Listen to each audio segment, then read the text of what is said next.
예, 안녕하세요. 방금 소개받은 상생방송 김창현 교육위원입니다.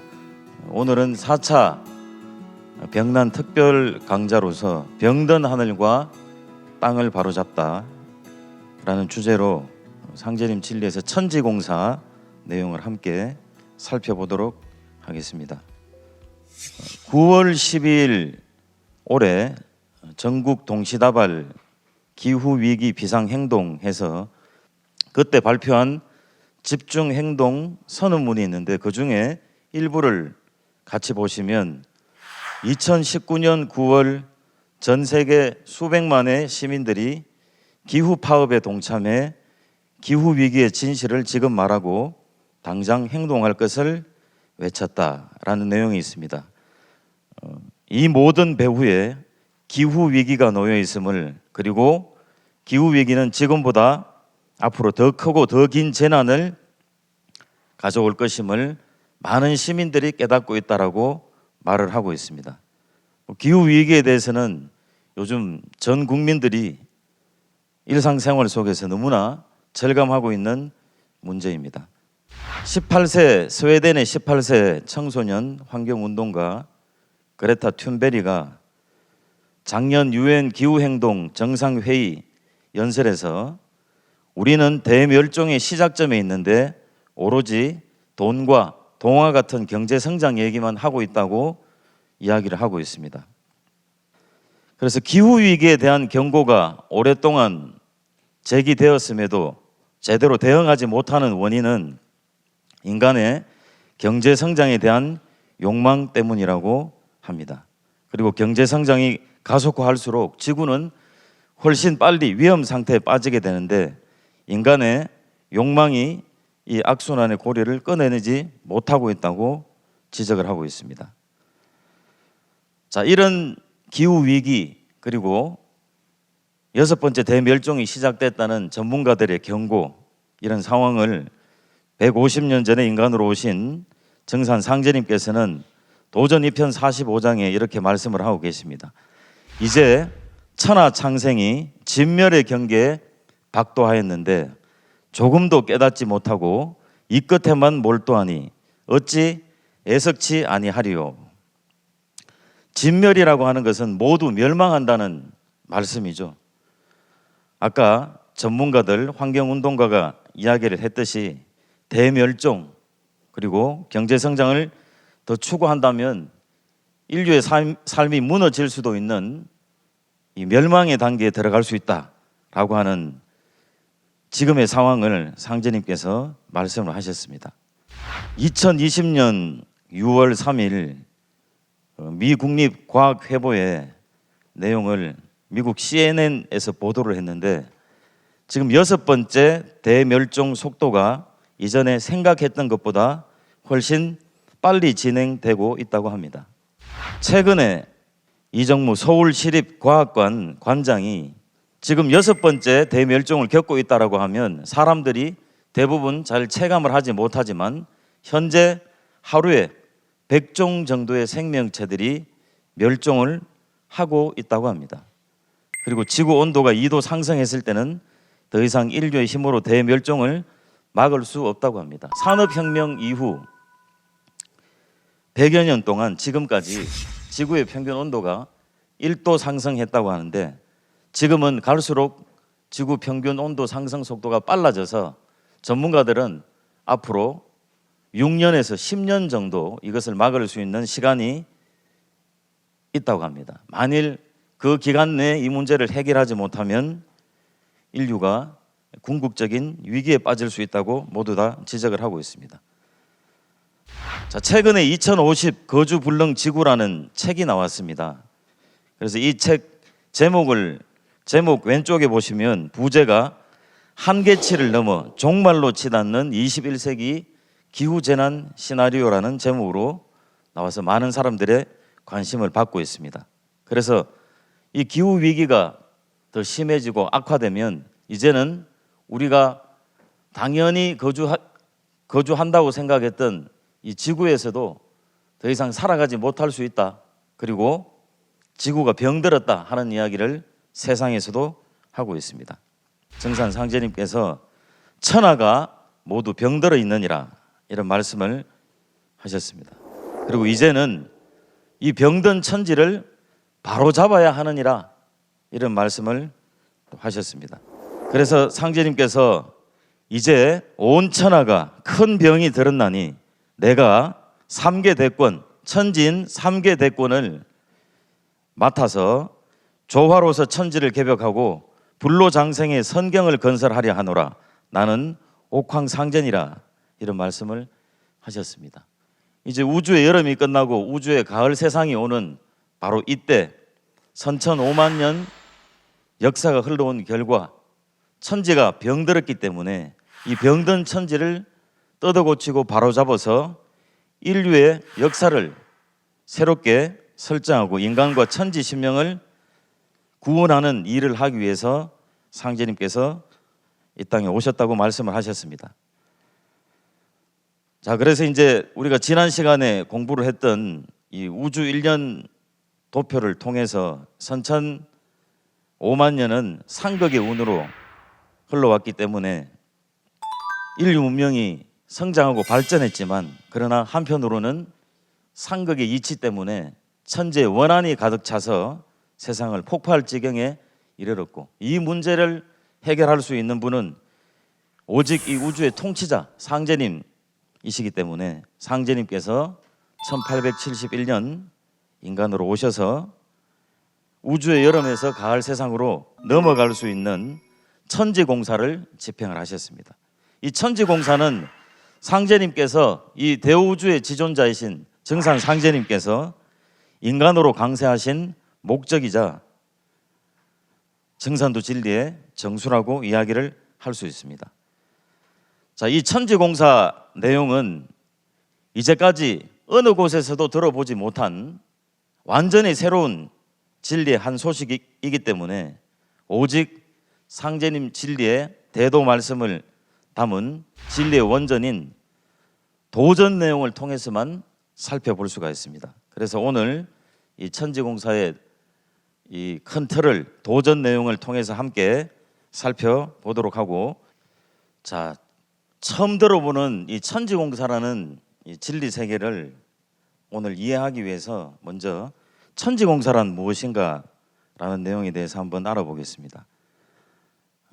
천지공사에서 옛부터 공사라는 말의 뜻이 관원이 백성끼리 분쟁이 있어서 송사가 있을 때 그 송사의 내용을 듣고 뜻을 모아 공정하게 판결을 내리던 일을 공사라고 해왔습니다. 그래서 천지공사이기 때문에 우주의 통치자이신 상제님께서 천상신명과 인간 역사를 심판하는 판관이 되셔서 선천상극 세상의 틀을 뜯어 고치시고 새 세상의 기틀을 바로잡아 짜신 일을 천지공사라고 합니다. 상제님께서 천지신명이 모여들어 상제님이 아니면 천지를 바로잡을 수 없다 하므로 어찌할 수 없이 내가 이 공사를 맡게 되었다라고 말씀을 하셨습니다. 그래서 이 천지공사는 오직 3개 대권을 가지신 우주의 주제자 오직 한 분만이 병든 하늘과 땅을 바로잡아 인류를 구원하는 천지공사를 행하실 수 있습니다. 그래서 천지의 모든 신명을 통제하실 수 있는 상제님 외에는 누구도 하실 수 없는 일입니다. 도전 5편 3장에 나의 일은 천지를 개벽함이니 곧 천지공사라는 말씀이 있습니다. 그래서 천지공사는 인류 역사 최대의 사건이면서 병든 천지와 인간 세상을 뜯어고치신 전대미문의 대개벽공사이고 가을철 5만 년 통일문명의 설계도이자 창사진이며 인간으로 오신 하나님의 위대한 인류 구원의 계획 그리고 후천 5만 년 역사 프로그램이 바로 천지공사입니다. 6편 42장에 상제님께서 그대와 나의 합덕으로 3계를 개조하느니라 라는 말씀을 하셨습니다. 여기서 그대는 바로 상제님의 종통을 개성하신 어머니 하느님이신 태모 고수부님을 말씀하시는 내용입니다. 도전 11편 99장에 태모 고수부님께서 상제님의 천지공사는 낫는 일이요 나의 천지공사는 키우는 일이니라 라는 말씀을 하셨습니다.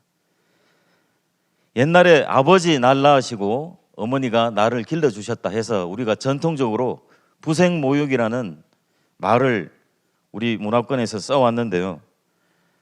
그 말씀처럼 천지공사는 상제님만 보신 것이 아니라 상제님께서 보신 9년 천지공사를 바탕으로 해서 어머니 하느님이신 태모님께서도 10년 천지공사를 보셨습니다.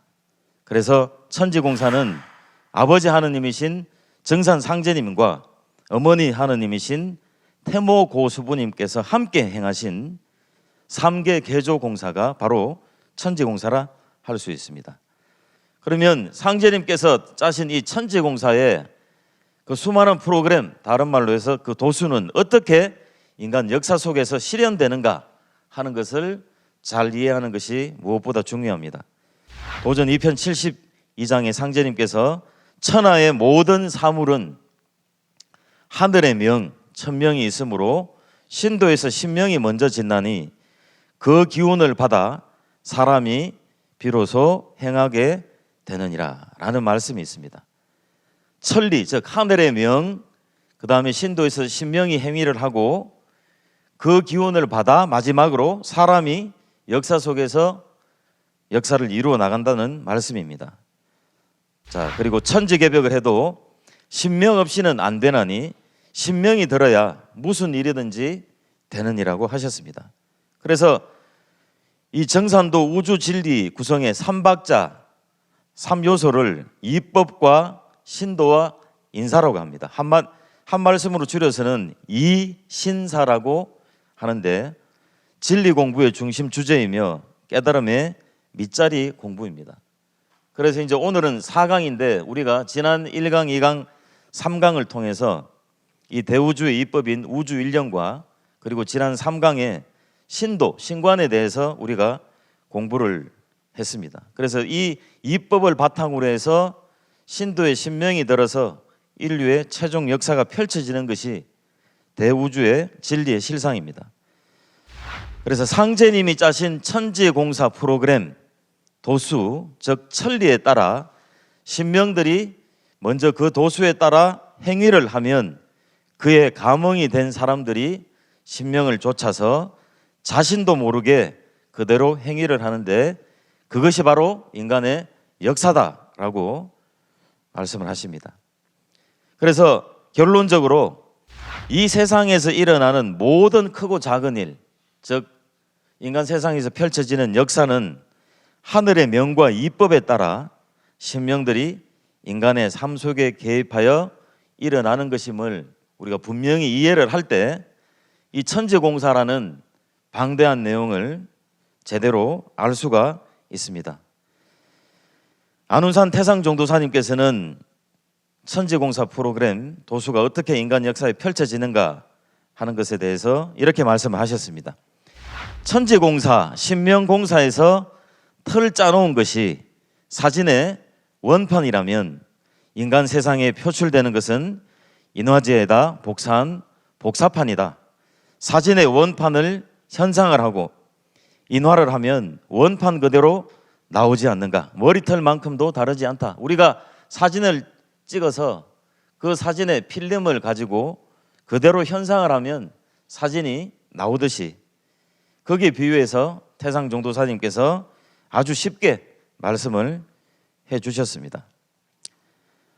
자, 오른쪽에 이 아주 멋진 이 도심 속에 빌딩이 있는데 이 완성된 빌딩을 지을 수 있는 설계도가 있어야 실제 이 설계도에 따라서 건물을 훌륭하게 지을 수가 있습니다. 자, 그래서 상제님께서 5편 416장에 이제 하늘도 떠도고치고 땅도 떠도고쳐 물 셀 틈 없이 도수를 굳게 짜놓았으니 제 한도에 돌아닿는 대로 새 깃털이 열리리라. 상제님께서 9년간 천지공사를 보시면서 수많은 공사를 보시면서 도수를 짜놓으셨는데 이 도수들이 시간이 지나면서 제 한도에 돌아닿는 대로 새 깃털이 열리면서 인류 역사 속에서 펼쳐진다는 말씀입니다. 자, 그리고 이 천지공사를 행하는 데 있어서 아주 중요한 인간의 원한 문제가 있습니다. 선천은 어금존양의 세상이라 음을 억누르고 양을 높이는 이 우주의 천리가 그런 세상이다 보니까 남자보다도 여자가 역사 속에 살아오면서 많은 원한을 맺게 됩니다. 그래서 이 여자의 원한이 천지에 가득 차 천지 울로를 가로막고 그 화액이 장차 터져나와 마침내 인간 세상을 멸망하게 하느니라. 그러므로 이 원한을 풀어주지 않으면 세상을 구할 수가 없느니라, 이런 말씀을 하셨습니다. 그래서 천지성공의 선천성자들의 가르침도 훌륭하지만 안타깝게도 그들의 가르침은 종교 문화권 간의 충돌을 일으켜 오히려 인류 역사의 원한을 가중시켜 온 면이 적지 않습니다. 그리고 이것은 끊임없는 종교 전쟁이 그것을 입증해 주고 있다고 이야기를 하고 있습니다. 2편 17장에 선천은 상극의 운이라, 상극의 이치가 인간과 만물을 맡아 하늘과 땅에 전란, 전쟁이 거칠 새 없었나니 천하를 원한으로 가득 채우므로 이제 큰 화액이 함께 일어나 인간 세상이 멸망당하게 되고 상극의 원한이 폭발해 우주까지도 무너져 내리게 됐다는 상제님의 말씀이 있습니다. 그래서 선천 5만 년 인류 역사가 상극운으로 흘러오면서 인류의 역사 문화가 많이 발전했지만 그러나 부정적인 면으로 이 원한이 쌓이고 쌓여서 천지를 폭발 지경에 이르렀기 때문에 우주의 여름 세상에서 가을 세상으로 넘어가기 위해서는 반드시 이 선천 세상에 쌓인 원한을 끌어줘야 된다라고 말씀하고 계십니다.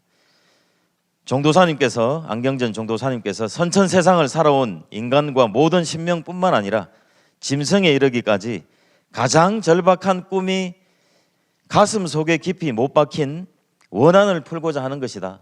선천 상극 세상에서 인간으로 태어나 살다간 그 수많은 사람들 중에서 자기의 뜻과 이상을 전부 다 펼치고 간 사람은 없다는 거죠. 누구나 가슴 속에 원한을 품고 죽었다는 말씀이죠.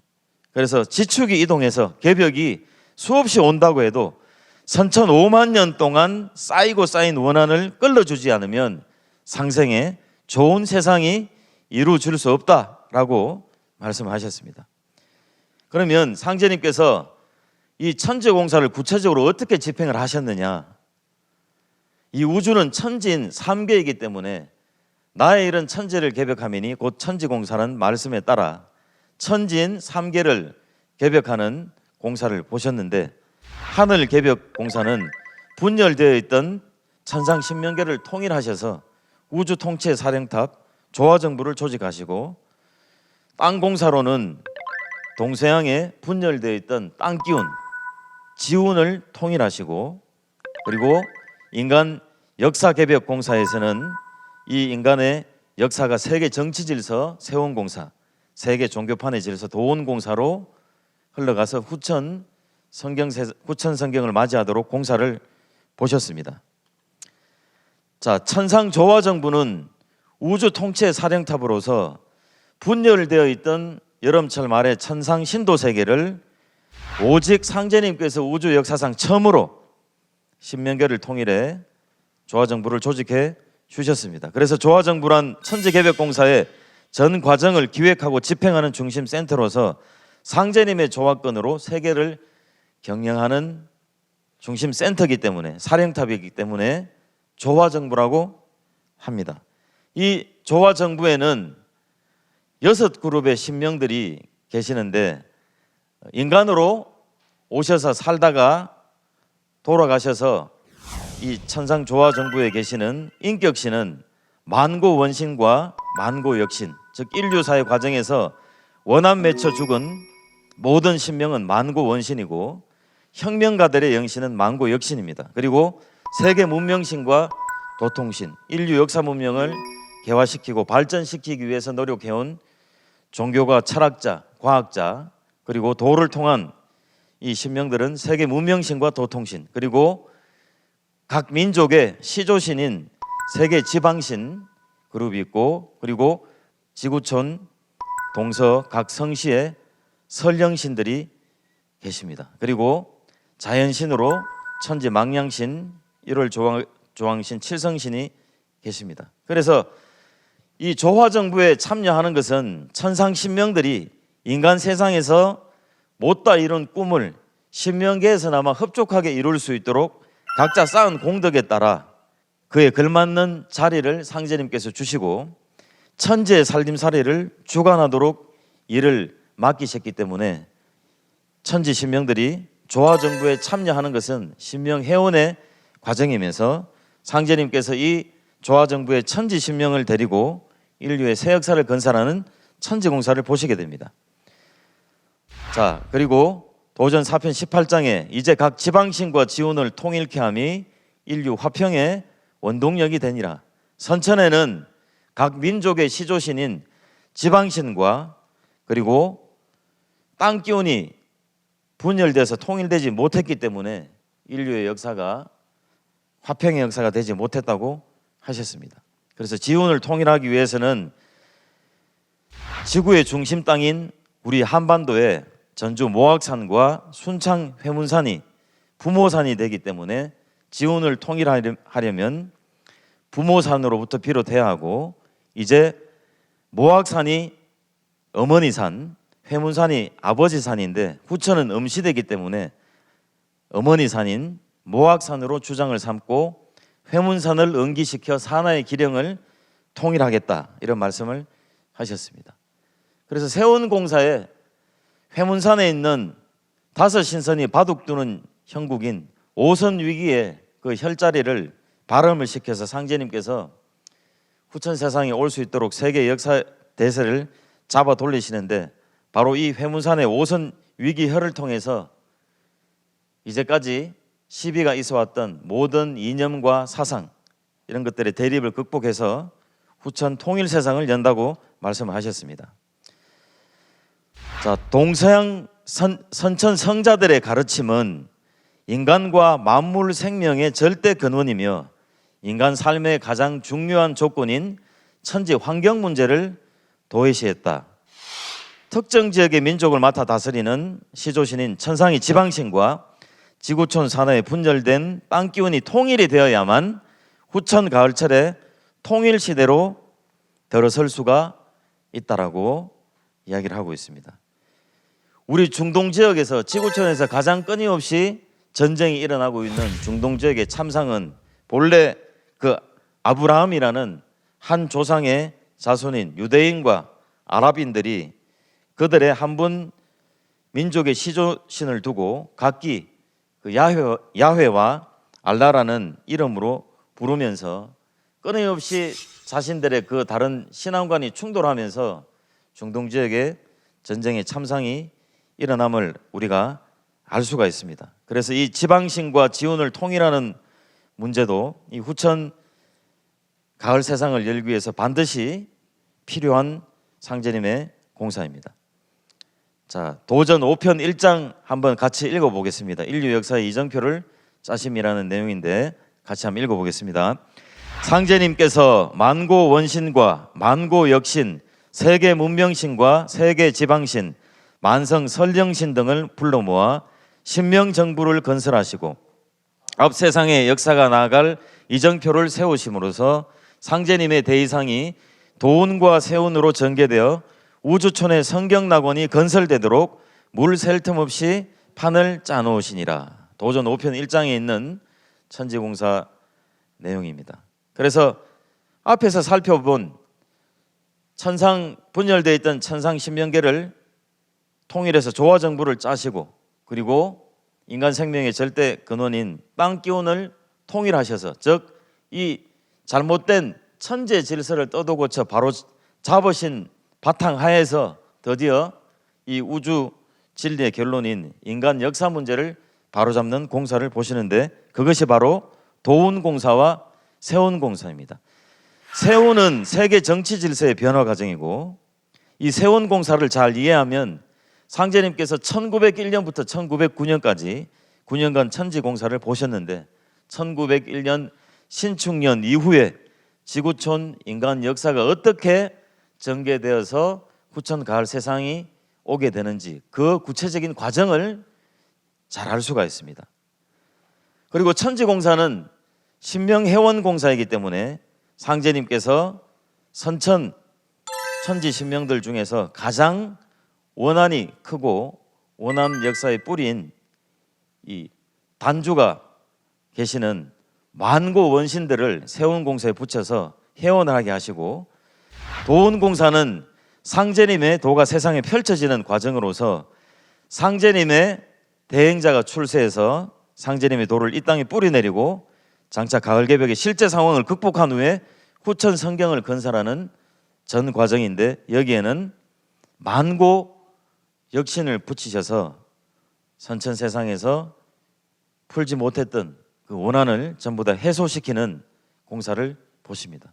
그래서 세운과 도운, 인간 역사 울로의 양대 축인 이 세운과 도운에 만고 원신과 만고 역신을 붙이셔가지고 그들이 선천에 얻다 이런 꿈을 이루고 원한을 풀도록 하심으로써 후천 세상을 열어 나가십니다. 그래서 세운과 도운은 내일은 삼변성돈이라 세 번 변해서 도가 이루어진다 하는 이 우주 원리에 따라서 세 마디 변화를 합니다. 그래서 세운과 도운은 생장성이라는 삼변성도의 원리에 따라 세 번 크게 굽이치면서 끝매듭이 지어지고 세 번의 변국을 거친 뒤에 가을개벽의 실제 상황으로 들어가게 됩니다. 자, 그러면 이제 세운공사에 대해서 한번 알아보도록 하겠습니다. 세운공사의 큰 기틀은 오선위기 바둑판 도수와 실험판 도수입니다. 도전 5편 6장에 현하대세를 오선위기의 기령으로 돌리나니 이 오선위기의 혈은 천재 아버지 산인 회문산에 있는 명당입니다. 그래서 두 신선은 판을 대하고 두 신선은 각기 훈수하고 한 신선은 주인이라. 오선위기는 다섯 오자 신선선자 다섯 신선이, 위자는 포위한다고 할 때 위자, 에워살 위자, 바둑기자, 다섯 신선이 바둑판을 둘러싸고 바둑을 두는 형국의 명당입니다. 그래서 다섯 신선 중에서 두 신선은 직접 판을 대서 바둑을 두고 두 신선은 각기 훈수를 하고 한 신선은 주인인데, 주인은 바로 우리 대한민국 조선입니다. 그래서 바둑을 마치고 판이 해치면 판과 바둑은 주인에게 돌아가리니 우리는 좌상에서 덕천하하리라, 이런 말씀을 해주셨습니다. 자, 그리고 이 오선위기 바둑판 도수는 원한의 역사의 뿌리인 당뇨의 아들 단주의 원한을 푸는 해원도수이기도 합니다. 그래서 2편 24장에 이제 원한의 역사의 뿌리인 당뇨의 아들 단주가 품은 깊은 원을 끌으면 그로부터 수천 년 동안 쌓여 내려온 모든 원한의 마디와 고가 풀릴지라. 그러므로 단주 회원을 첫머리로 해서 모든 선천의 원한을 푼다고 하셨습니다. 그리고 회문산에 오선 위기가 있나니 바둑은 당뇨가 창시해서 단주에게 전수하였느니라. 그러므로 단주의 회원은 오선 위기로부터 비롯되나니 천하의 대운이 이로부터 열리느니라. 요임금의 왕자였던 단주가 그 당시에 동방 한민족과 그리고 서방 한족 중국을 통합을 해서 모두가 평화롭게 사는 대동세상을 만드는 꿈을 품고 있었는데, 아버지인 요임금은 아들 단주와 정체관이 달랐습니다. 그래서 요임금은 자기와 정체관이 다른 단주를 불초하다고 하며 순임금을 사위로 삼고 자기의 두 딸을 순임금에 주고 임금의 자리 제위를 순에게 넘겼습니다. 그리고 단주에게는 바둑판을 만들어주고 외지로 쫓아버렸습니다. 이렇게 해서 단주는 자기의 그 대동세계를 건설하고자 하는 큰 웅대한 꿈을 펼치지도 못하고 꿈이 좌절된 채 불초하다는 누명까지 쓰고 바둑으로 세월을 보내다가 죽었습니다. 그리고 이제 기존의 유교에서는 요순 임금을 성군의 상징으로 삼음으로써 세상 사람들이 단주에 얽힌 이 기막힌 역사 왜곡을 전혀 모르게 되고 말았습니다. 그래서 단주가 그 뜻을 펼쳐보지도 못했고 게다가 친아버지에게 버림을 받았던 것입니다. 그래서 그 원한이 깊고 컸다는 겁니다. 그래서 도전에 있는 상제님의 다른 말씀을 보면 만일 그때 단주가 요임금에게 왕위를 물려받아서 동방 한민족과 서방 한족을 통합하는 정치를 펼쳤다면 인류 역사의 판도가 달라졌을 거라는 말씀을 하고 계십니다. 그래서 상제님께서 단주를 해원시키기 위해서 이 세계 정치 판도를 단주가 불온한 마음을 품고 바둑을 두면서 돌아가셨는데 이 세계 정치 판도를 다섯 신선이 바둑을 두는 형국으로 잡아 돌리게 하고 단주를 천상 자미원에 자리하게 해서 다가오는 후천 성경 세계에서 세운을 주관하게 함으로써 단주의 원한이 풀리도록 하셨습니다. 그래서 동양 천문에서는 3원 28수라고 해서 자미원, 태미원, 천시원이라고 하는데 이 자미원은 북극성과 하늘의 중심인 북극성과 북두 칠성이 있는 곳입니다. 상제님께서 나는 칠성이니라. 상제님께서 천상에 임호해 계시는 곳이 바로 칠성이고 그 칠성은 자미원에 있기 때문에 상제님께서 이 우주 역사의 중심에 자리하게 하셔서 9,5만 년 세상을 이끌어 가도록 함으로써 단주의 해원을 시켜주셨습니다. 그래서 한반도는 바둑판입니다. 바둑판은 가로 세로 19줄입니다. 그래서 19줄을 19 곱하기 19 하면 361인데 신기하게도 조선시대 때 우리나라가 팔도 369월이었고 중앙에 있는 한 점은 임금님이 계시는 한양을 상징했다고 합니다. 그리고 19 더하기 19 하면 38선인데 이것은 결국 우리 한반도가 38선을 경계로 해서 남북이 나뉘어서 후천개벽 세계를 열어나가는 최후 대계를 천지 바둑판의 형국으로 벌여나갈 것을 말씀하신 내용입니다. 그래서 바둑을 두는 다섯 신선은 한반도 주변의 4대 강국이고 주인은 조선이고 바둑돌은 조선 사람들입니다. 자, 그 다음에는 실험판 도수입니다. 현하대세가 실험판과 같으니 애기판과 총각판이 지난 뒤에 상실험으로 판을 마치리라. 천지개벽시대 어찌 전쟁이 없으리요. 앞으로 천지전쟁이 있느니라. 이제 내가 큰 화를 작은 화로서 막아 다스리고 조화 성경을 열려하노라 하는 말씀을 하셨습니다. 상제님께서는 세 차례 다섯 신선이 한반도를 둘러싸고 바둑 두는 이 대결 과정을 생장성 삼변 원리에 따라 애기판, 총각판, 상실험의 실험판으로 비유를 하셨습니다.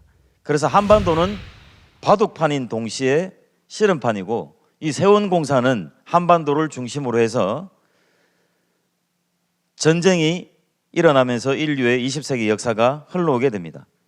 그리고 세원에서 전쟁 도수는 선천세상에서 쌓여온 온갖 원한의 살기가 한꺼번에 돌발적으로 터져나와서 우주가 진멸의 위기에 빠지지 않도록 단계적으로 그 원한을 해소시켜 나가는 과정입니다.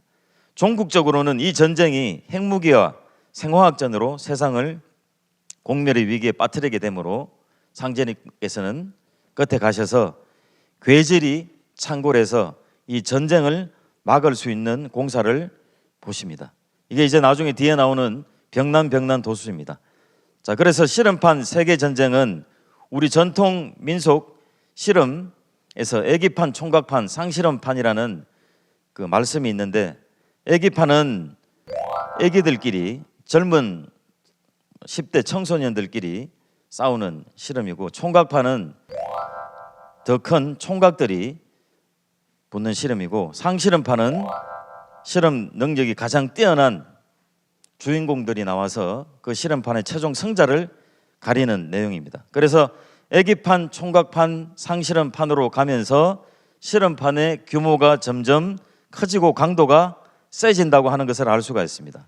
그래서 이 애기판, 총각판, 상실험판은 러일 전쟁, 애기판은 1904년에서 1905년에 일어난 러일 전쟁을 시작으로 해서 1차 세계대전으로 확전이 되고, 총각파는 1937년부터 일어난 중일 전쟁을 시작으로 해서 제2차 세계대전으로 확전이 되고, 이제 상실음파는 주인끼리의 싸움, 우리 조선이 남북으로 갈라져서 싸우는 구천개벽 상황과 직결된 내용입니다.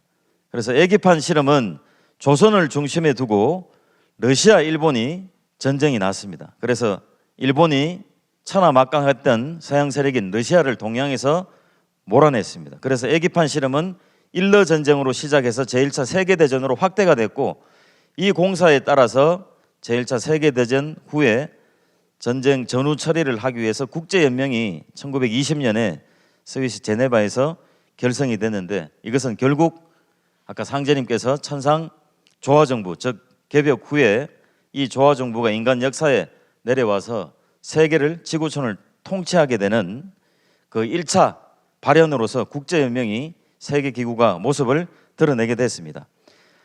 자, 19세기 말 20세기 초 상제님께서 인간으로 오시고 천지공사를 보실 때 당시의 세계 정세 지도입니다. 여기에 보시면 아시아와 아프리카의 대부분은 서양 강대국 제국주의에 의해서 점령이 되어 있습니다. 그리고 동남아시아 지역도 거의 다 점령이 되어 있습니다.